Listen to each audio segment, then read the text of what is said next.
نحمده ونصلي على رسوله الكريم فأما بعد أعوذ بالله من الشيطان الرجيم بسم الله الرحمن الرحيم رب اشرح لي صدري ويسر لي أمري واحلل عقدة من لساني يفقهوا قولي واجعل لي وزيرا من أهلي رب زدني علما اللهم فقهنا في الدين اللهم أرنا الحق حقا وارزقنا اتباعه وأرنا الباطل باطلا وارزقنا اجتنابه اللهم انفعنا بما علمتنا وعلمنا ما ينفعنا وزدنا علما الحمد لله رب العالمين الرحمن الرحيم مالك يوم الدين إياك نعبد وإياك نستعين اهدنا الصراط المستقيم صراط الذين أنعمت عليهم غير المغضوب عليهم ولا الضالين آمين اللهم صل على محمد وعلى آل محمد۔ آپ بھی ایک دفعہ درود شریف پڑھ لیں انشاءاللہ۔ تو پھر تلاوت کون کرے گا؟ فوزیہ آپ کریں گی تلاوت؟ ٹھیک ہے، آج ہمارا پارہ نمبر 29 ہے اور ہماری جو سورہ ہے سورہ الدہر، اس کو سورہ الانسان بھی کہتے ہیں، اور اس کی آیت ہے ہمارے پاس 8 اور 9۔ انشاءاللہ ہم آج اس کو دیکھیں گے، اور ہمارے آج سبق کا جو عنوان ہے وہ ہے اور وہ اللہ تعالیٰ کی محبت میں کھانا کھلاتے ہیں۔ انشاءاللہ اس کے بارے میں آج ہم ڈیٹیل کے ساتھ پڑھتے ہیں۔ آیت ہے اعوذ باللہ من الشیطان الرجیم بسم اللہ الرحمن الرحیم وَيُطْعِمُونَ الطَّعَامَ عَلَى حُبِّهِ مِسْكِينًا وَيَتِيمًا وَأَسِيرًا إِنَّمَا نُطْعِمُكُمْ لِوَجْهِ اللَّهِ لَا نُرِيدُ مِنكُمْ جَزَاءً وَلَا شُكُورًا۔ اور وہ باوجود اس کی محبت کے مسکین اور یتیم اور قیدی کو کھانا کھلاتے ہیں۔ یقیناً ہم صرف اللہ تعالیٰ کی رضا کے لیے تمہیں کھلاتے ہیں اور نہ تم سے کوئی بدلہ چاہتے ہیں اور نہ ہی شکریہ۔ آیت نمبر 8 میں مومن کا مال اللہ تعالیٰ کی خوشی کے لیے ہے، اس کی وضاحت کی گئی ہے۔ اللہ تعالیٰ کا فرمان ہے وَيُطْعِمُونَ الطَّعَامَ عَلَى حُبِّهِ مِسْكِينًا وَيَتِيمًا وَأَسِيرًا، اور وہ باوجود اس یعنی کھانے کی محبت کے مسکین اور یتیم اور قیدی کو کھانا کھلاتے ہیں۔ جنت کی لذتیں ان کے لیے ہیں جو اپنا مال اللہ تعالیٰ کی خوشی کے لیے اس کی محبت میں ضرورت مندوں پر لگاتے ہیں۔ وہ مال کی محبت کے باوجود مستحق اور ضرورت مندوں کو کھانا کھلاتے ہیں۔ وہ اللہ تعالیٰ کی محبت کو اپنے نفس کی محبت پر مقدم رکھتے ہیں اور مال کو اس کے راستے میں خرچ کرتے ہیں، جیسا کہ اللہ تعالیٰ کا فرمان ہے سورہ البقرہ آیت نمبر 177 وَآتَ الْمَالَ عَلَى حُبِّهِ ذَوِي الْقُرْبَى وَالْيَتَامَى وَالْمَسَاكِينَ وَابْنَ السَّبِيلِ وَالسَّائِلِينَ وَفِي الرِّقَابِ وَأَقَامَ الصَّلَاةَ وَآتَى الزَّكَاةَ وَالْمُوفُونَ بِعَهْدِهِمْ إِذَا عَاهَدُوا وَالصَّابِرِينَ فِي الْبَأْسَاءِ وَالضَّرَّاءِ وَحِينَ الْبَأْسِ أُولَئِكَ الَّذِينَ صَدَقُوا وَأُولَئِكَ هُمُ الْمُتَّقُونَ۔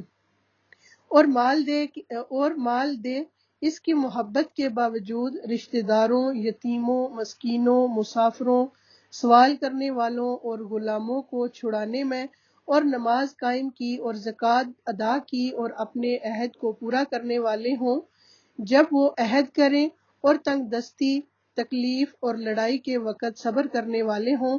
یہی لوگ ہیں جنہوں نے سچ کہا اور یہی متقی لوگ ہیں۔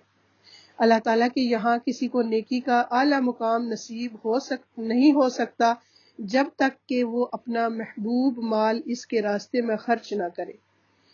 ابن منظر نے ابن جریر سے وَأَسِيرًا کی تفسیر میں روایت کیا ہے کہ رسول اکرم صلی اللہ علیہ وآلہ وسلم مسلمانوں میں سے کسی کو قید نہیں کیا کرتے تھے، لیکن یہ آیت کافروں کے قیدیوں کے بارے میں نازل ہوئی ہے۔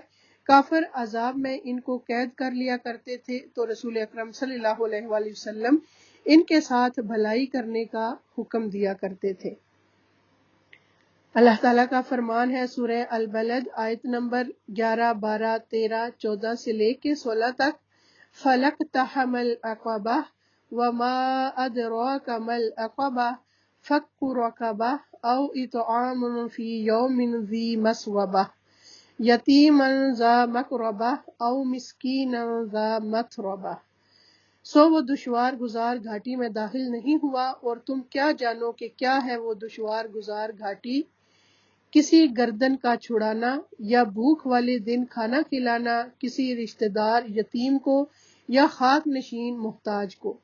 سیدنا حارثہ بن نعمان رضی اللہ تعالیٰ عنہ اندھے تھے، اس لیے اپنے مصلی سے دروازے تک ایک دھاگا باندھ رکھا تھا۔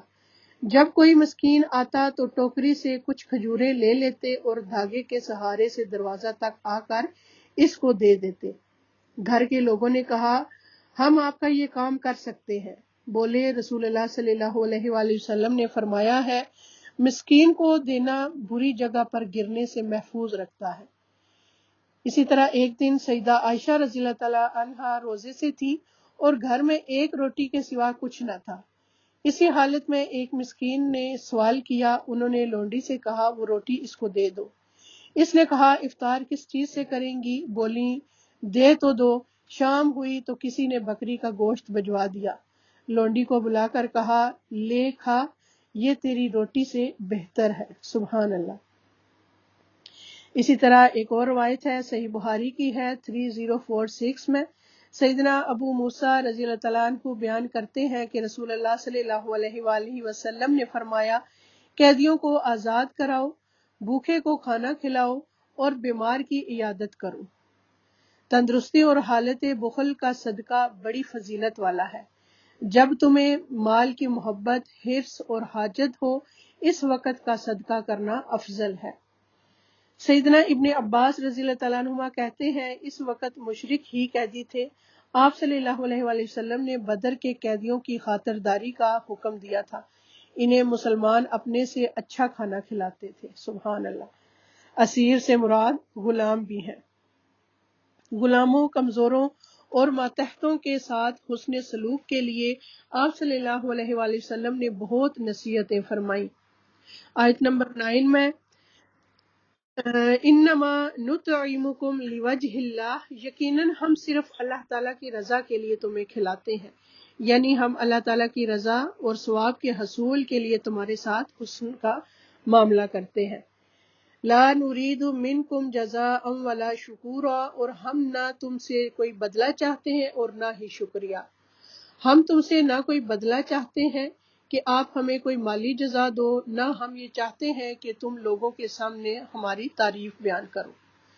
ابن جبیر کہتے ہیں اللہ کی قسم وہ اپنی زبان سے کچھ نہ کہتے تھے، لیکن اللہ تعالیٰ نے ان کے دلی جذبہ کو دیکھ کر ان کی تعریف فرمائی تاکہ دوسروں میں بھی رغبت پیدا ہو۔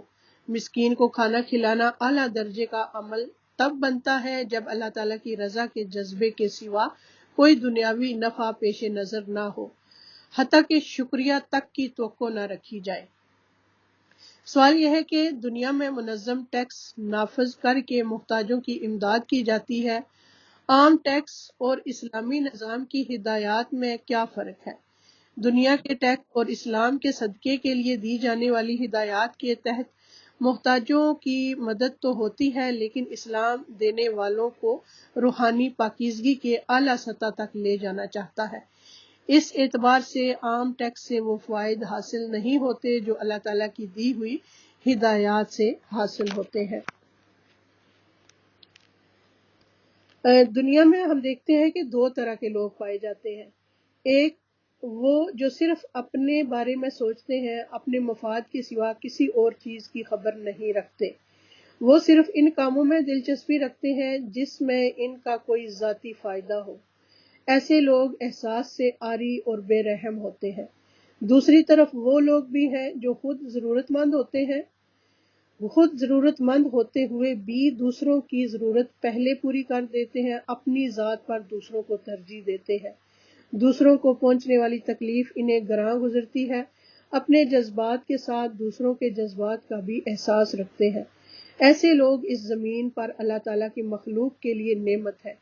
جب کسی کے اندر حقیقی ایمان پیدا ہو جاتا ہے تو اس کا اظہار اسی شکل میں ہوتا ہے کہ وہ کسی شکریہ یا بدلے کا انتظار کیے بغیر دوسروں کے ساتھ جو بھلائی وہ کر سکتا ہے کر گزرتا ہے۔ ایسے ہی لوگ اللہ تعالیٰ کے محبوب ہیں جو اس سے محبت کرتے ہیں اور اس کی محبت میں ہر پسندیدہ کام کرنے کے لیے تیار ہو جاتے ہیں۔ ان کی کمائی میں کمزوروں کا حق ہوتا ہے، اور جو دوسروں کے ساتھ بھلائی کرتا ہے وہ یقیناً خیر ہی خیر پاتا ہے۔ ان آیات میں سورہ الانسان یعنی سورہ الدہر آیت نمبر 5 سے لے کے 9 تک اگر ہم دیکھیں تو ان آیات میں ابرار یعنی نیک لوگوں کی بات ہو رہی ہے، جن کی بہترین مہمانی کی جائے گی، کیونکہ دنیا میں وہ اللہ تعالیٰ کی محبت کی خاطر لوگوں کی ضروریات کا خیال رکھتے تھے، اللہ سے کیے ہوئے وعدے پورے کرتے تھے اور آخرت کے اس دن ڈرتے تھے جس کا شر ہر طرف پھیلا ہوا ہوگا اور جس کی مصیبت ہر طرف عام ہوگی۔ یہی چیز انہیں ابھارتی تھی کہ وہ اللہ کی محبت میں اللہ کے چہرے کے دیدار کی خاطر ایسے نیک کام کریں کہ جس سے صرف اور صرف اس کے لیے خاص ہوں، جس میں کسی انسان سے بدلے یا شکریہ کی توقع نہ ہو۔ اسی طرح کھانے کی محبت میں کھانے کی خواہش کے باوجود قلیل ہونے کے باوجود، کھانے کی محبت کیا ہے کہ کھانے سے محبت رکھنے کے باوجود یہ مقاتل کا قول ہے، اور کھانے کی خواہش کے باوجود، کھانے کی خواہش رکھنے کے باوجود یہ قلبی کا قول ہے۔ قلیل ہونے کے باوجود قلیل کھانا قلیل ہونے کے باوجود یہ کترب کا قول ہے۔ اللہ تعالیٰ کی محبت میں کھلانے والے کس کو؟ مسکین اور یتیم کو اور قیدیوں کو۔ وَأَسِيرًا مسلمان قیدی، اور نمبر 2 پہ ہے غلام، اور نمبر 3 پہ مشرکین کے قیدی اور ناقص العقل قیدی۔ کھانے کو خاص ذکر کرنے کی وجہ، یہاں خاص طور پر کھانے کا ذکر کیا گیا ہے کیونکہ کھانا پیش کرنے میں کرم نوازی، سخاوت، ایثار اور ہمدردی ہے، خاص طور پر اس وقت جب انسان کو اس کی ضرورت بھی ہو۔ انما نطعمکم لوجہ اللہ، ہم تو صرف اللہ کے چہرے کی خاطر تمہیں کھلاتے ہیں۔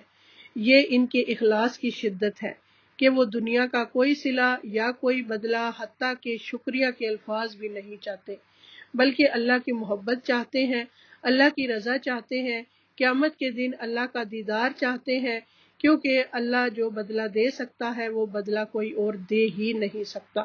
یعنی یہ وہ لوگ ہیں جو لوگوں سے تعریف نہیں چاہتے۔ مخلص بندے کسی سے دعا اور تعریف نہیں چاہتے۔ اخلاص کو سچا ثابت کرنے والے جن پر احسان کرتے ہیں وہ نہ تو ان سے دعا طلب کرتے ہیں اور نہ ہی تعریف اور نہ ہی اس کے علاوہ کچھ اور، کیونکہ یہ بھی بدلہ لینے کا ارادہ ہوتا ہے۔ دعا بھی احسان کے بدلے کی ایک قسم ہے۔ اللہ کا ان کے دلوں کے حال کی تعریف کرنا، انما نطعمکم لوجہ اللہ۔ مجاہد نے کہا کہ انہوں نے یہ بات نہیں کہی تھی، لیکن اللہ نے ان کی اس بات کو جان لیا تھا، اللہ نے ان کی تعریف کی تاکہ رغبت کرنے والے اس عمل میں رغبت کریں۔ کھانا کھلانے کی اہمیت اور فضیلت ہے۔ سب سے پہلے ہے سورہ الانعام آیت نمبر 14، ہمارے رب کی صفت۔ کہہ دیجئے کیا میں اللہ کے سوا کوئی دوست بناؤں جو آسمانوں اور زمین کو پیدا کرنے والا ہے، حالانکہ وہ کھلاتا ہے اور اسے نہیں کھلایا جاتا۔ یہ اللہ تعالیٰ کی صفت ہے۔ اسی طرح سورہ الشعراء آیت نمبر 78 اور 79 میں، الذی خلقتنی ہوا یہدین والذی ہوا یطعمنی ویسقین، وہ جس نے مجھے پیدا کیا پھر وہی مجھے راستہ دکھاتا ہے اور وہی جو مجھے کھلاتا ہے اور مجھے پلاتا ہے۔ انسانوں اور جانوروں کے لیے مختلف اقسام کے کھانے فراہم کرنے والا سورہ عبس آیت نمبر 24 سے لے کے 32 تک ہے۔ انسان کو چاہیے کہ وہ اپنے کھانے کی طرف دیکھے۔ ہم نے ہی اوپر سے پانی برسایا، پھر عجیب طرح سے زمین کو پھاڑا تو اس میں سے ہم نے اناج اگایا اور انگور اور ترکاریاں اور زیتون اور کھجور اور گھنے باغات اور پھل اور چارہ بھی اگائے۔ یہ سب کچھ تمہارے اور تمہارے مویشیوں کے لیے زندگی کا سامان ہے۔ سبحان اللہ۔ کہ اللہ تعالیٰ نے انسان کو پیدا کر کے یوں ہی نہیں چھوڑ دیا، بلکہ اس کو بڑھنے کے لیے، اس کی پرورش کے لیے دیکھیں کہ کس قدر اللہ تعالیٰ کی نعمتیں ہیں، یعنی دنیا کی سب چیزیں اللہ تعالیٰ نے انسان کے ماتحت کر دی ہیں، انسان کے فائدے کے لیے بنائی ہیں۔ اللہ تعالیٰ کا مختلف اقسام کی غذائیں فراہم کرنا اور دوسروں کو کھلانے کا حکم دینا سورہ الانعام آیت نمبر 41 میں ہے۔ وہی تو ہے جس نے دونوں طرح کے باغات پیدا کیے، ایک وہ جن کی بیلیں چھپروں پر چڑھائی جاتی ہیں، دوسرے وہ درخت جو خود اپنے تنے پر کھڑے ہوتے ہیں، ان کی بیل نہیں ہوتی جو چڑھائی جائے، نیز کھجوریں اور کھیتیاں پیدا کیں جن سے کئی طرح کے معقولات حاصل ہوتے ہیں، نیز اس نے زیتون اور انار پیدا کیے جن کے پھل اور مزے ملتے جلتے بھی ہوتے ہیں اور مختلف بھی۔ جب یہ درخت پھل لائیں تو ان سے خود بھی کھاؤ اور فصل اٹھاتے وقت ان میں سے اللہ کا حق بھی ادا کرو اور بے جا خرچ نہ کرو، کیونکہ اللہ اسراف کرنے والوں کو پسند نہیں کرتا۔ کفاروں میں کھانا کھلانے کو فرض کیا جانا اور ہر قسم کے کفارے میں کھانا کھلانے کو فرض کیا گیا ہے۔ پس قتل کے کفارے میں اور ظہار کے کفارے میں اور رمضان میں دن میں جمع کرنے کے کفارے میں، ان میں سے ہر ایک کے کفارے میں 60 مساکین کو کھانا کھلانا فرض کیا گیا ہے۔ اور وہ شکار جس کا شکار کرنا ناجائز ہو، اگر جیسا جانور نہ ملے تو اس کی قیمت مقرر کی جائے اور اس قیمت کے ساتھ مساکین کے لیے کھانا خریدا جائے۔ اور قسم کا کفارہ میں 10 بندوں کو کھانا کھلانے کا حکم ہے، اور احرام کی پابندیوں میں سے کسی پابندی کو توڑنے کی صورت میں اس کا فدیہ 6 مساکین کو کھانا کھلانا ہے۔ قربانی کے جانوروں میں سے دوسروں کو کھلانے کا حکم دیا گیا ہے۔ سورہ الحج آیت نمبر 28 میں ہے، سو ان میں سے کھاؤ اور تنگ دست محتاج کو کھلاؤ۔ اور ایک دوسری آیت میں ہے سورہ الحج آیت نمبر 36 میں، تو ان سے کچھ کھاؤ اور قناعت کرنے والے کو کھلاؤ اور مانگنے والے کو بھی۔ حج کی نیکی السلسلۃ الصحیحہ کی روایت ہے کہ آپ صلی اللہ علیہ وآلہ وسلم نے فرمایا، حج مبرور وہ ہے جس میں کھانا کھلایا جائے اور اچھی گفتگو کی جائے۔ سبحان اللہ۔ اصحاب الیمین کی صفت سورہ البلد آیت نمبر 11 سے 18 تک ہے۔ پھر بھی وہ مشکل گھاٹی میں نہ گھسا، اور تجھے کس چیز نے معلوم کروایا کہ وہ مشکل گھاٹی کیا ہے؟ وہ گردن چھڑانا ہے یا کسی بھوک والے دن میں کھانا کھلانا ہے، کسی قرابت والے یتیم کو یا مٹی میں ملے ہوئے کسی مسکین کو۔ پھر یہ کہ وہ ان لوگوں میں سے جو ایمان لائے اور جنہوں نے ایک دوسرے کو صبر کی وصیت کی اور ایک دوسرے کو رحم کرنے کی وصیت کی، یہی لوگ دائیں ہاتھ والے ہیں۔ اسی طرح ایمان اور مسکین کو کھانا کھلانے کا باہمی تعلق سورہ الحاقہ سے پتہ چلتا ہے، آیت نمبر 33 اور 34۔ بلا شبہ وہ بہت عظمت والے اللہ پر ایمان نہیں رکھتا تھا اور نہ مسکین کو کھانا کھلانے کی ترغیب دیتا تھا۔ ابو درداء رضی اللہ تعالیٰ عنہ اپنی بیوی کو مساکین کی وجہ سے زیادہ شوربہ بنانے کی ترغیب دیتے تھے۔ وہ کہتے تھے کہ ہم نے ایمان لانے کے ساتھ آدھی زنجیر اتار پھینکی ہے، کیا ہم باقی کی آدھی بھی نہ اتار پھینکیں؟ یہ بات انہوں نے اس آیت سے اخذ کی، یہ جو ہم نے اوپر پڑھی ہے۔ افضل عمل کون سا ہے؟ عمر رضی اللہ تعالیٰ عنہ سے روایت ہے کہ رسول اللہ صلی اللہ علیہ وآلہ وسلم نے فرمایا، افضل اعمال مومن کو خوشی دینا ہے۔ تم اس کے 70 کو ڈھانپ دو، یا اس کی بھوک کو سیر کر دو، یا اس کی ضرورت کو پورا کر دو۔ کھانا کھلانے کی فضیلت کی وجہ مناوی کہتے ہیں کہ تم میں سے سب سے بہترین وہ لوگ ہیں جو اپنے بھائیوں اور اپنے پڑوسیوں اور اپنے فقراء اور مساکین کو کھانا کھلاتے ہیں، کیونکہ جسم کا دار و مدار کھانے پر ہے اور اس میں ہر جاندار چیز کی زندگی ہے۔ بھوکے کو کھانا کھلانے کا حکم صحیح بخاری کی روایت میں حدیث نمبر 5373 ہے۔ نبی صلی اللہ علیہ وآلہ وسلم نے فرمایا، بھوکے کو کھانا کھلاؤ، بیمار کی تیمارداری کرو اور قیدی کو رہائی دلاؤ۔ اللہ تعالیٰ کو محبوب عمل۔ ابن عمر رضی اللہ تعالیٰ عنہما بیان کرتے ہیں کہ ایک آدمی نبی صلی اللہ علیہ وآلہ وسلم کے پاس آیا اور کہا، اے اللہ کے رسول، کون سے لوگ اللہ کو زیادہ محبوب ہیں اور کون سے اعمال اللہ کو زیادہ پسند ہے؟ تو رسول اللہ صلی اللہ علیہ وآلہ وسلم نے فرمایا، وہ لوگ اللہ تعالیٰ کو زیادہ محبوب ہیں جو دوسرے لوگوں کے لیے سب سے زیادہ فائدہ مند ہو، اور اللہ عز و جل کے نزدیک سب سے زیادہ پسندیدہ اعمال یہ ہیں کسی مسلمان کو خوش کرنا، یا اس سے کسی تکلیف کو دور کرنا، یا اس کا قرضہ ادا کر دینا، یا اس سے بھوک کو دور کرنا۔ بہترین لوگ حمزہ بن صہیب اپنے والد سے روایت کرتے ہیں، وہ کہتے ہیں عمر رضی اللہ تعالیٰ عنہ نے صہیب سے کہا، تم اچھے آدمی ہو، کاش تم میں 3 نامناسب صفات نہ ہوتی۔ صہیب رضی اللہ تعالیٰ عنہ نے کہا، وہ کون سی ہیں؟ عمر رضی اللہ تعالیٰ عنہ نے کہا، تم نے کنیت رکھی ہوئی ہے حالانکہ تمہاری اولاد نہیں ہے، تم عرب کی طرف منسوب ہو حالانکہ تو رومی ہے، اور تم کھانا کھلانے میں اسراف سے کام لیتے ہو۔ صہیب رضی اللہ تعالیٰ عنہ نے کہا، آپ کا یہ اعتراض کہ میں نے کنیت رکھی ہوئی ہے حالانکہ میرا کوئی لڑکا نہیں ہے، تو اس کا جواب یہ ہے کہ رسول اللہ صلی اللہ علیہ وآلہ وسلم نے خود میری کنیت ابو یحییٰ رکھی تھی۔ آپ کا دوسرا اعتراض کہ میں نے اپنے آپ کو عربوں کی طرف منسوب کر رکھا ہے حالانکہ میں ان میں سے نہیں ہوں بلکہ رومی ہوں، تو اس کا جواب یہ ہے کہ میں قبیلہ نمر بن قاصد سے ہوں، رومیوں نے مجھے موصل سے قید کر لیا، میں اس وقت نوجوان تھا اور اپنا نسب پہچانتا تھا۔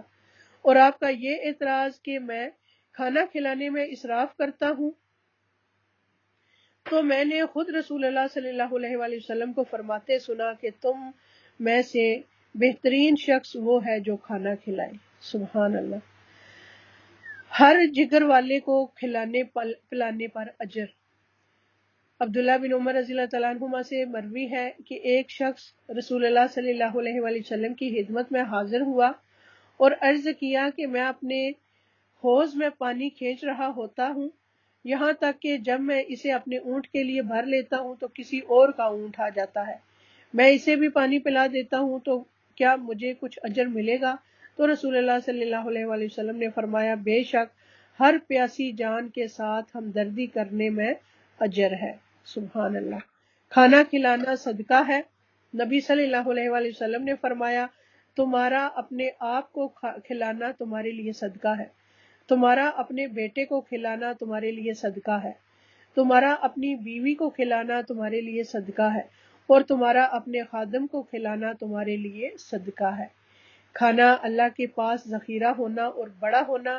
عائشہ رضی اللہ تعالیٰ عنہا سے مروی ہے کہ رسول اللہ صلی اللہ علیہ وآلہ وسلم نے فرمایا، بے شک اللہ تم میں سے ہر ایک کی کھجور اور لقمہ کو اس طرح بڑھاتا ہے جیسے تم میں سے کوئی آدمی اپنے گھوڑے کے بچھیڑے کو بڑھاتا ہے، یہاں تک کہ وہ احد پہاڑ کے برابر ہو جاتا ہے۔ سبحان اللہ۔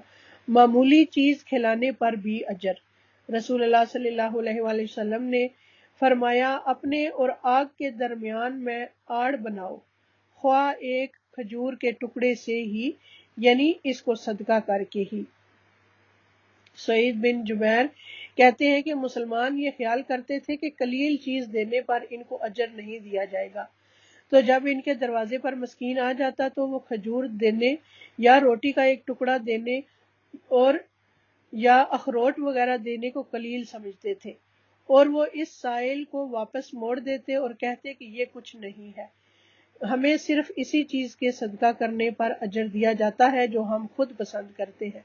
پس اللہ تعالیٰ کا یہ فرمان نازل ہوا، سورہ الزلزلہ آیت نمبر 7، پس اللہ نے ان کو نیکی کے قلیل عمل کرنے پر بھی رغبت دلائی کہ وہ یہ عمل بھی کر سکتے ہیں، کیونکہ ہو سکتا ہے کہ یہیں زیادہ کر دیا جائے۔ سبحان اللہ۔ کھانے میں دوسروں کو شامل کرنے سے برکت نازل ہوتی ہے۔ وحشی بن حرب اپنے والد سے اور ان کے دادا سے روایت کرتے ہیں کہ ایک مرتبہ ایک شخص نے نبی صلی اللہ علیہ وآلہ وسلم سے کہا کہ ہم کھانا تو کھاتے ہیں لیکن ہم سیر نہیں ہوتے۔ آپ صلی اللہ علیہ وآلہ وسلم نے فرمایا کہ شاید تم الگ الگ کھاتے ہو، اپنے کھانے پر جمع ہو جایا کرو اور کھانے کے وقت اللہ تعالیٰ کا نام لیا کرو، وہ تمہارے لیے اس کھانے میں برکت ڈال دے گا۔ سبحان اللہ. یہ وظیفہ ہے کھانے میں برکت کا کہ سب گھر والے اکٹھے بیٹھ کے کھانا کھائیں.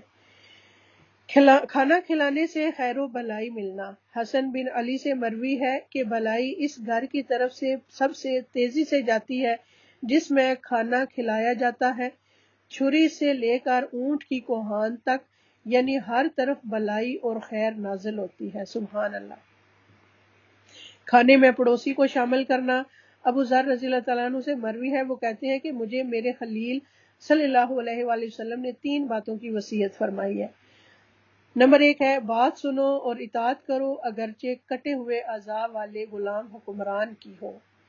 نمبر 2 جب سالن بناؤ تو اس کا پانی بڑھا لیا کرو، پھر اپنے ہمسائے میں رہنے والوں کو دیکھو اور بھلے طریقے سے ان تک اسے پہنچاؤ. تیسرے نمبر پہ اور نماز کو وقت مقررہ پر ادا کر لو، اور اگر امام کو پاؤ کہ وہ نماز پڑھ چکا ہے تو تمہاری تو ہو ہی چکی، ورنہ اس کے ساتھ پڑھ لو، یہ نفلی ہو جائے گی. یہ مسند احمد کی روایت ہے 21428. پڑوسی کو چھوڑ کر خوب سیراب نہ ہو. محمد بن مسلمہ روایت کرتے ہیں کہ میں نے رسول اللہ صلی اللہ علیہ وآلہ وسلم سے یہ فرماتے ہوئے سنا ہے کہ کوئی شخص اپنے پڑوسی کو چھوڑ کر خود سیراب نہ ہوتا پھرے. یہ مسند احمد کی روایت ہے 390. وہ شخص مومن نہیں جس کا ہمسایہ بھوکا ہو. رسول اللہ صلی اللہ علیہ وآلہ وسلم نے فرمایا وہ مومن نہیں ہوتا جو خود پیٹ بھر کر کھائے اور اس کا ہمسایہ اس کے پہلو میں بھوکا ہو. کبھی خود بھوکے رہ کر دوسروں کا پیٹ بھرنا. اور وہ انصار ترجیح دیتے ہیں اپنے نفسوں کے اوپر دوسرے غریب صحابہ کو، اگرچہ وہ خود بھی فاقہ ہی میں ہوں، اور جو اپنی طبیعت کے بخل سے محفوظ رکھا گیا سو ایسے ہی لوگ فلاح پانے والے ہیں. مسکین کو خالی ہاتھ نہ لوٹانا. رسول اللہ صلی اللہ علیہ وآلہ وسلم نے فرمایا اس کے ہاتھ پر کچھ نہ کچھ رکھ دیا کرو، اگرچہ وہ جلا ہوا کھر ہی کیوں نہ ہو. یہ مسند احمد کی روایت ہے. جنت واجب کر دینے والا عمل. حانی بن یزید نے نبی صلی اللہ علیہ وآلہ وسلم سے پوچھا کہ مجھے کوئی ایسی چیز بتا دے جس سے میرے لیے جنت لازمی ہو جائے. آپ صلی اللہ علیہ وآلہ وسلم نے فرمایا حسن کلام اور کھانا کھلانے کو لازم پکڑ لو، یعنی اچھے سے بات کرنا اور کھانا کھلانے کو. جنت کی خوبصورت بالا خانے ملنا. علی رضی اللہ تعالیٰ عنہ سے مروی ہے، وہ کہتے ہیں کہ رسول اللہ صلی اللہ علیہ وآلہ وسلم نے فرمایا یقیناً جنت میں ایسے بالا خانے بھی ہیں جن کا اندرونی حصہ باہر سے نظر آتا ہے، سبحان اللہ، اور بیرونی حصہ اندر سے نظر آتا ہے. تو ایک دیہاتی نے پوچھا یا رسول اللہ صلی اللہ علیہ وآلہ وسلم یہ کس کے لیے ہیں؟ آپ نے فرمایا اس شخص کے لیے جو اچھی بات کرے اور کھانا کھلائے، اور جب لوگ رات کو سو رہے ہوں تو صرف اللہ کے لیے نماز تہجد ادا کرے. یہ مسند احمد کی روایت ہے 1338. اللہ تعالی ہم سب کو ان کاموں کو کرنے کی توفیق عطا فرمائے. جنت کے درجات بلند کرنے والا عمل. انس رضی اللہ تعالیٰ عنہ سے مروی ہے کہ نبی صلی اللہ علیہ وآلہ وسلم نے فرمایا 3 باتیں گناہوں کو دور کرتی ہیں اور 3 باتیں درجات بلند کرتی ہیں. گناہوں کو دور کرنے والی 3 باتیں یہ ہیں. نمبر 1 سردی کے وقت وضو کا کامل طور پر کرنا. نمبر 2 ایک نماز کے بعد دوسری نماز کا انتظار کرنا. اور نمبر 3 جماعت کے لیے قدم اٹھانا. اور درجات کو بلند کرنے والی 3 چیزیں یہ ہیں: کھانا کھلانا، نمبر 2 سلام پھیلانا، اور نمبر 3 رات کے وقت جب لوگ سو رہے ہوں تو نماز پڑھنا. کھانا کھلانے کے معاشرتی فوائد. کھانا کھلانے والے کے نفس کو بخل اور کنجوسی سے پاک کیا جاتا ہے. فقیر اور بھوکے آدمی کے نفس کو بھی پاک کرنے کا عمل ہے کہ وہ اپنے دل میں خوشحال لوگوں کے بارے میں جو کینہ اور بغض رکھتا ہے اس کے دل کو اس کینے اور بغض سے پاک کیا جاتا ہے. اس کے ذریعے سے وہ لوگ جو دین اسلام سے ناواقف ہیں ان میں دین کی نشر و اشاعت کی جاتی ہے، آپس میں محبت بڑھتی ہے. کھانا نہ کھلانے کی مذمت. جہنم میں لے جانے والا عمل. سورہ المدثر آیت نمبر 42، 43 اور 44 میں ہے تمہیں کس چیز نے سقر میں داخل کر دیا؟ وہ کہیں گے ہم نماز ادا کرنے والوں میں سے نہیں تھے اور نہ ہم مسکین کو کھانا کھلاتے تھے۔ یعنی جہنمیوں کو جب پوچھا جائے گا کہ تم کیسے جہنم میں آ گئے تو انہوں نے کیا جواب دیا کہ ہم نماز ادا کرنے والے نہیں ہوتے تھے اور مسکین کو کھانا نہیں کھلاتے تھے۔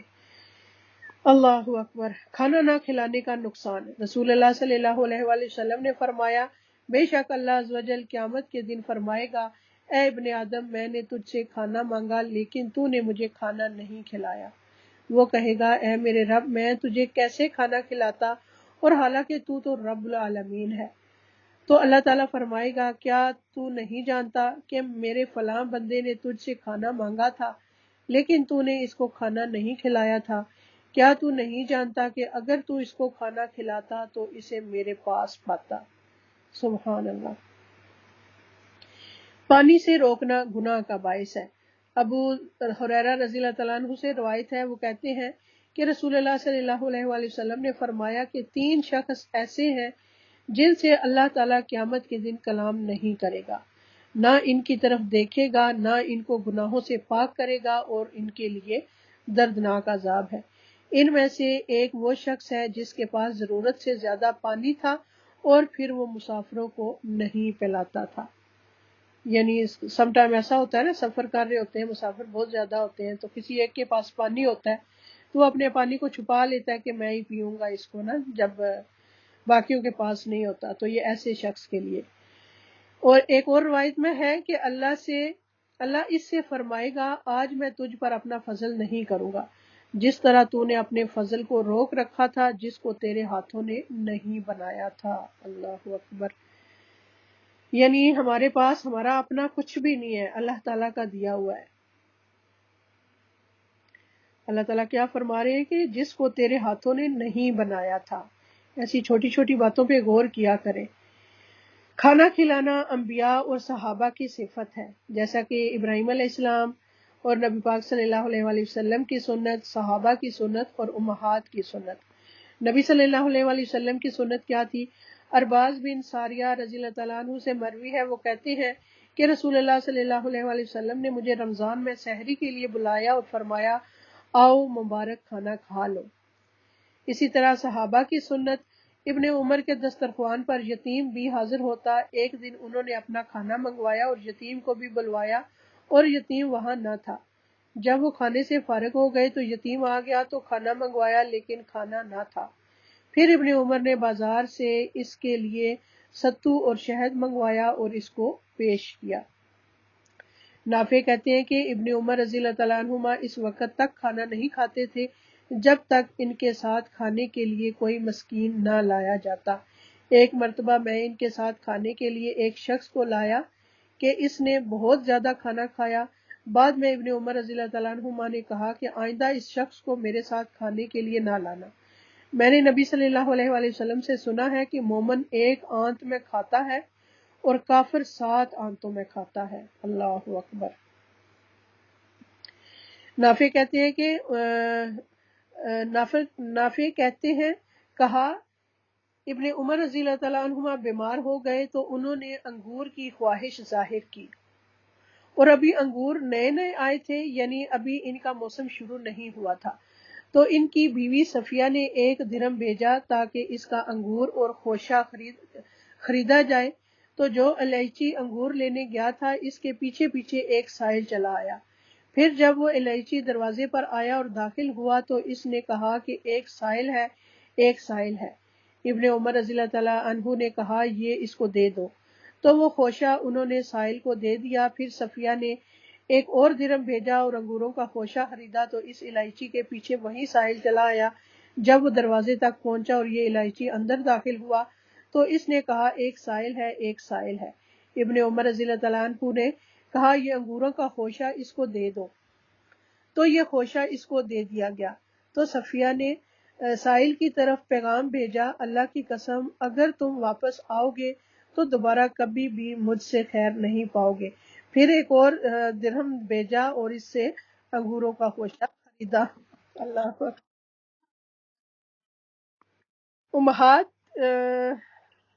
امہات کی سنت، ایک مسکین عائشہ رضی اللہ تعالیٰ عنہا کے پاس آیا، اس نے ان سے کچھ مانگا اور عائشہ رضی اللہ تعالیٰ عنہا روزے سے تھی، ان کے گھر میں صرف ایک ہی روٹی تھی۔ انہوں نے اپنی لونڈی سے کہا کہ یہ اس کو دے دو۔ اس لونڈی نے کہا آپ کے پاس افطاری کے لیے کچھ نہیں ہے۔ انہوں نے کہا اس کو یہ دے دو۔ اس نے ایسے ہی کیا۔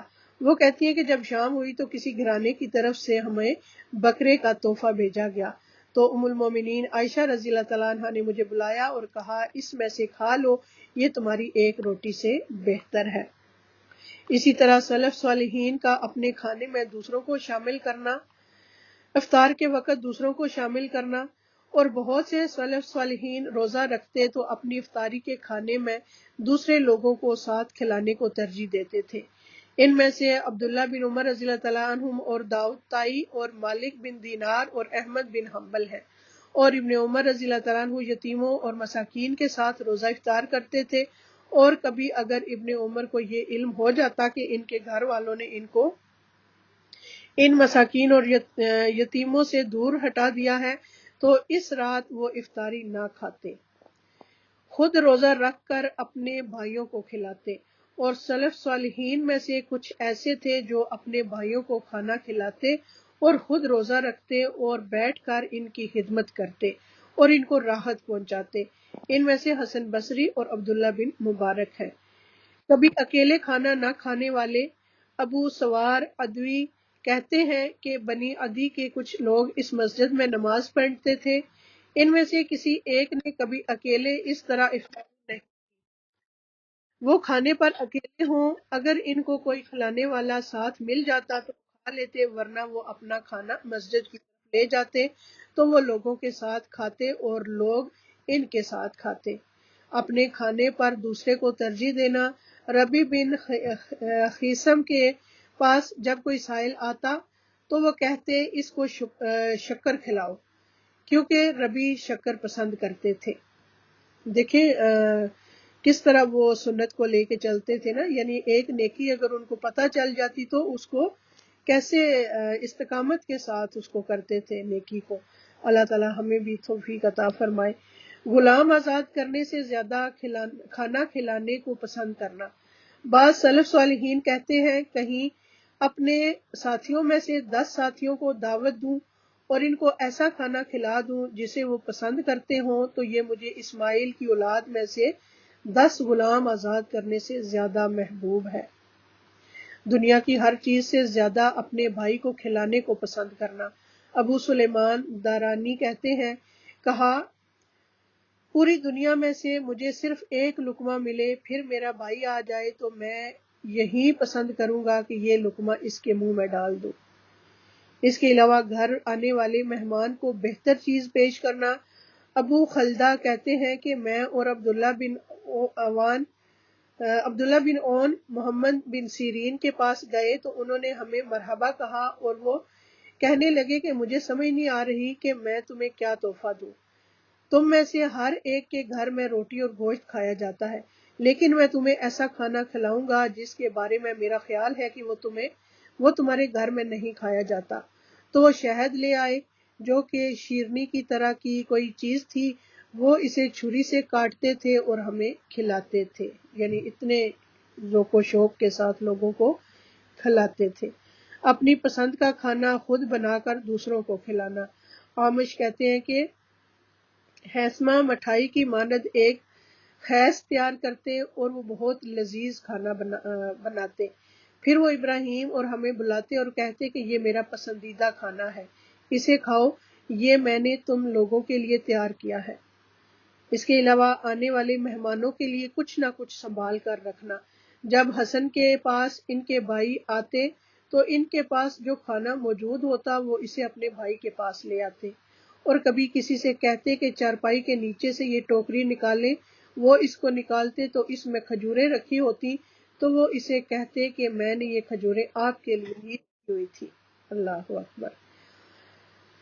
انما نطعمکم لوجہ اللہ، ہم تو صرف اللہ کے چہرے کی خاطر تمہیں کھلاتے ہیں، اللہ کے چہرے کے علاوہ سب کچھ فنا ہو جائے گا۔ رب سبحانہ و تعالیٰ کے چہرے کا اثبات، اللہ تعالیٰ کے چہرے کی تعویل کرنے کی ممانعت، اللہ کے چہرے کی کوئی مثال نہیں ہے۔ اللہ کے چہرے کے علاوہ سب کچھ فنا ہو جائے گا۔ سورہ الرحمن آیت نمبر 26 اور 27 میں ہے، اس زمین پر موجود ہر چیز فنا ہونے والی ہے اور تیرے رب کا چہرہ باقی رہے گا جو بڑی شان اور عزت والا ہے۔ اللہ کے چہرے کی کوئی مثال نہیں۔ ہم کہتے ہیں کہ اللہ کا چہرہ ہے کیونکہ اللہ نے اس آیت میں اس کو ثابت کر دیا ہے، اور یہ مخلوق جیسا نہیں ہے کیونکہ اللہ کے فرمان میں مماثلت کی نفی کی گئی ہے۔ لیس کمثلہ شیء وہو السمیع البصیر، سورہ الشورى آیت نمبر 11۔ اس کی مثل کوئی چیز نہیں اور نہ وہی اور اس کی مثل کوئی چیز نہیں اور وہی سب کچھ سننے والا، سب کچھ دیکھنے والا ہے۔ رب سبحانہ وتعالیٰ کے چہرے کی عظمت، اللہ تعالیٰ کا دیدار، قیامت کے دن ایمان والوں کے لیے اللہ تعالیٰ کا دیدار ہوگا۔ اللہ تعالیٰ کے چہرے کی خاطر کام کرنا، جس طرف بھی رخ کریں گے وہاں اللہ کا چہرہ، اعمال کی قبولیت کی شرط اللہ تعالیٰ کے چہرے کی خاطر کیے گئے اعمال ہی قبول ہونا۔ اس میں سب سے پہلے ہے کہ ہر کام اللہ کے چہرے کی خاطر کرنا۔ سورہ اللیل آیت نمبر 18، 19، 20 اور 21 میں ہے، جو اپنا مال اس لیے دیتا ہے کہ پاک ہو جائے، حالانکہ اس کے ہاں کسی کا کوئی احسان نہیں ہے کہ اس کا بدلہ دیا جائے، مگر وہ تو صرف اپنے اس رب کا چہرہ طلب کرنے کے لیے دیتا ہے جو سب سے بلند ہے، اور یقیناً عنقریب وہ راضی ہو جائے گا۔ اس کے علاوہ اللہ تعالیٰ کا چہرہ چاہنے کے لیے لوگوں کو دینا، سورہ الروم آیت نمبر 38 میں ہے، پس قرابت والے کو اس کا حق دو اور مسکین کو اور مسافر کو، یہ ان لوگوں کے لیے بہتر ہے جو اللہ کا چہرہ چاہتے ہیں اور وہی فلاح پانے والے ہیں۔ اللہ کے چہرے کا واسطہ دے کر مانگنے والے کو دینا۔ رسول اللہ صلی اللہ علیہ وآلہ وسلم نے فرمایا، جو تم سے اللہ کے نام پر پناہ طلب کرے اس کو پناہ دو، اور جو تم سے اللہ کے چہرے کے واسطے سے سوال کرے اس کو دو۔ اللہ کے چہرے کو دیکھنے کی لذت کی دعا بھی مانگنی چاہیے۔ وہ دعا کیا ہے؟ اللہم بعلمک الغیب وقدرتک علی الخلق احیینی ما علمت الحیات خیرا لی وتوفنی اذا علمت الوفاة خیرا لی، اللہم انی اسألک خشیتک فی الغیب والشہادۃ واسألک کلمۃ الحق فی الرضا والغضب واسألک القصد فی الغنى والفقر واسألک نعیما لا ينفذ واسألک قرۃ عین لا تنقطع واسألک الرضا بعد القضاء واسألک برد العیش بعد الموت واسألک لذة النظر الى وجهک والشوق الى لقائک فی غیر ضراء مضرۃ ولا فتنۃ مضلۃ، اللہم زیننا بزینۃ الایمان وجعلنا ھداۃ مہتدین۔ ترجمہ ہے، اے اللہ تو اپنے علم غیب سے اور اپنی اس قدرت کے ذریعے سے جو تجھ کو مخلوق پر ہے مجھے زندہ رکھ جب تک کہ تو جانتا ہے کہ میرے لیے زندہ رہنا بہتر ہے، اور مجھے موت دے جب کہ تو جانتا ہے کہ میرے لیے موت بہتر ہے۔ اے اللہ میں ظاہر اور باطن میں تیرا خوف مانگتا ہوں اور خوشی اور غصے کے وقت حق بات کہنے کی توفیق مانگتا ہوں، اور محتاجی اور غنا میں میانہ روی مانگتا ہوں، اور نہ ختم ہونے والی نعمت مانگتا ہوں اور نہ قطع ہونے والی آنکھوں کی ٹھنڈک مانگتا ہوں، اور تقدیر پر راضی رہنے کا سوال کرتا ہوں، اور موت کے بعد زندگی کی ٹھنڈک مانگتا ہوں، اور تیرے چہرے کو دیکھنے کی لذت کا سوال کرتا ہوں، اور تجھ سے ملاقات کا شوق مانگتا ہوں، بغیر اس کے کہ کسی نقصان دہ مصیبت میں پھنسوں یا کسی گمراہ کن فتنے میں مبتلا ہوں۔ اے اللہ ہمیں ایمان کی زینت سے مزین کر دے اور ہمیں ہدایت یافتہ لوگوں کا رہنما بنا دے، آمین یا رب العالمین۔ اسی طرح ایک اور دعا ہے، اللہ تعالیٰ کے چہرے کے وسیلے سے دعا کرنا، اعوذ بوجہ اللہ العظیم الذی لیس شیء اعظم منہ وبکلمات اللہ التامات اللاتی لا یجاوزہن بر ولا فاجر وبأسماء اللہ الحسنى كلها ما علمت منها وما لم أعلم من شر ما خلق وبرأ وزرع۔ میں اللہ کے عظیم چہرے کی پناہ مانگتا ہوں جس سے عظیم کوئی اور چیز نہیں، اور اس کے مکمل کلمات کے ساتھ پناہ چاہتا ہوں جن سے کوئی نیک یا بد آگے نہیں بڑھ سکتا، اور اللہ کے تمام اسماء حسنہ کے ساتھ پناہ چاہتا ہوں جن کو میں جانتا ہوں اور جن کو میں نہیں جانتا، اس چیز کے شر سے جس کو اللہ نے بنایا، پیدا کیا اور پھیلایا۔ اسی طرح سوتے ہوئے اپنے چہرہ اللہ تعالیٰ کے سپرد کرنا۔ اس کے رام نہیں ہے، میں اس کو اردو ترجمہ پڑھتی۔ اے اللہ، میں نے اپنا چہرہ تیرے سپرد کر دیا، اپنا معاملہ تجھے سونپ دیا۔ میں نے تیرے ثواب کی توقع اور تیرے عذاب کے ڈر سے تجھے ہی پشت پناہ بنا لیا۔ تجھ سے بھاگ کر کہیں پناہ اور نجات کی جگہ نہیں مگر تیرے ہی پاس۔ اے اللہ، جو کتاب تو نے نازل کی میں اس پر ایمان لایا، جو نبی تو نے بھیجا میں اس پر ایمان لایا۔ اس میں ہمارے کرنے کے کیا کام ہے کہ ہم جو کام بھی کریں اللہ کے چہرے کی خاطر کریں، خاص طور پر کسی کی ضرورت پوری کرنا، چاہے وہ کھانا کھلا کے ہو، چاہے وہ کپڑا پہنا کے ہو، چاہے وہ کسی اور شکل میں ہو، کیونکہ اللہ ہی سب سے بڑھ کر بدلہ دینے والا ہے۔ اپنا چہرہ اللہ کی طرف کرنا۔ رسول اللہ صلی اللہ علیہ وآلہ وسلم نے فرمایا، اسلام کی تعریف یہ ہے کہ تم اپنے چہرے کو اللہ کے سپرد کر دو۔ بہترین دین اس کا ہے جو وَمَنْ أَحْسَنُ دِينًا مِّمَّنْ أَسْلَمَ وَجْهَهُ اللَّهُ وَهُوَ مُحْسِنٌ وَاتَّبَعَ مِلَّةَ إِبْرَاهِيمَ حَنِيفًا وَاتَّخَذَ اللَّهَ إِبْرَاهِيمَ خَلِيلًا۔ اور اس شخص سے کس کا دین بہتر ہو سکتا ہے جس نے اللہ کے سامنے اپنا سر تسلیم خم کر دیا ہو، وہ احسان کرنے والا بھی ہو اور یکسو ہو جانے والے ابراہیم کے طریقہ کی پیروی کر رہا ہو، اس ابراہیم کی جسے اللہ نے اپنا مخلص دوست بنا لیا تھا۔ اللہ کی خاطر زندگی گزارنی چاہیے، اللہ کا چہرہ چاہنے والوں سے جڑ کر رہنا چاہیے۔ سورہ الکہف آیت نمبر 28 میں ہے، وَاصْبِرْ نَفْسَكَ مَعَ الَّذِينَ يَدْعُونَ رَبَّهُمْ بِالْغَدَاةِ وَالْعَشِيِّ يُرِيدُونَ وَجْهَهُ وَلَا تَعْدُ عَيْنَاكَ عنهم تريد زينة الحياة الدنيا ولا تطيع من أغفلنا قلبه عن ذكرنا واتبع هواه وكان أمره فرطا۔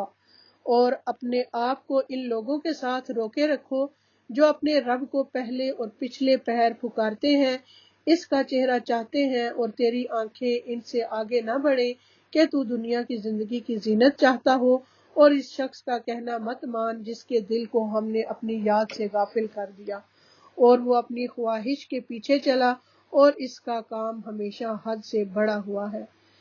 اس کے علاوہ نماز اور دعا میں یکسوئی ہو، قربانی کرتے ہوئے اپنا رخ اللہ تعالیٰ کی طرف کرنا، جھگڑوں کے وقت اپنا معاملہ اللہ کے سپرد کرنا، اللہ کے عذاب سے بچنے کے لیے اللہ کے چہرے کی پناہ مانگنا، سوتے ہوئے اپنا چہرہ اللہ تعالیٰ کے سپرد کرنا۔